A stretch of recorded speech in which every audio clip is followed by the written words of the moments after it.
મળતી માહિતી મુજબ પરાબ ગામ નજીક આવેલ ઓમ ટેક્સટાઇલ પાર્ક 3માં માપા ફેશન નામની યુનિટમાં કોસ્મેટિક પ્રોડક્ટના નામે ડુપ્લિકેટ ક્લીનર બનાવવાની ગેરકાયદેસર પ્રવૃત્તિ ચાલી રહી હતી.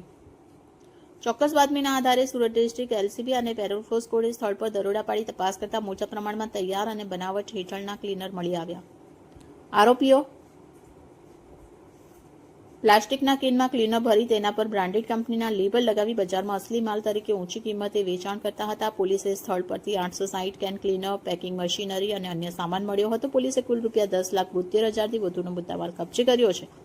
તપાસ દરમિયાન માપા ફેશનના માલિક મોનિલ સંજયભાઈ ધોડિયાની સંડોવણી સામે આવી છે.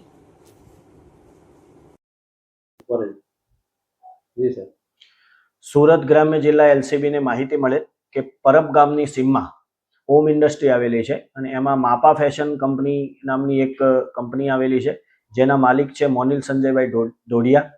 તેઓ તેમની આ ઓથોરાઇઝ કંપનીની આડમાં લાઇઝોલ કંપનીના ક્લીનર ડુપ્લિકેટ બનાવે છે. જે માહિતી આધારે એલસીબીની ટીમે એમની કંપનીમાં રેડ કરતા એમને માપા ફેશનની જે પ્રોડક્ટ હતી એ સિવાય એમના ત્યાંથી 860 નંગ લાઇઝોલ કંપનીના ક્લીનરના ભરેલા કેન, એના સ્ટીકરો તેમજ એની સાથે જે યુઝ કરવા માટે વપરાતું હતું એ કેમિકલ મળી ટોટલ 10,72,000નો મુદ્દામાલ એલસીબીએ રિકવર કરેલ છે અને આ કામે કામરેજ પોલીસ સ્ટેશને જાણવાજોગ દાખલ કરી આગળની કાયદેસરની કાર્યવાહી હાથ ધરેલ છે.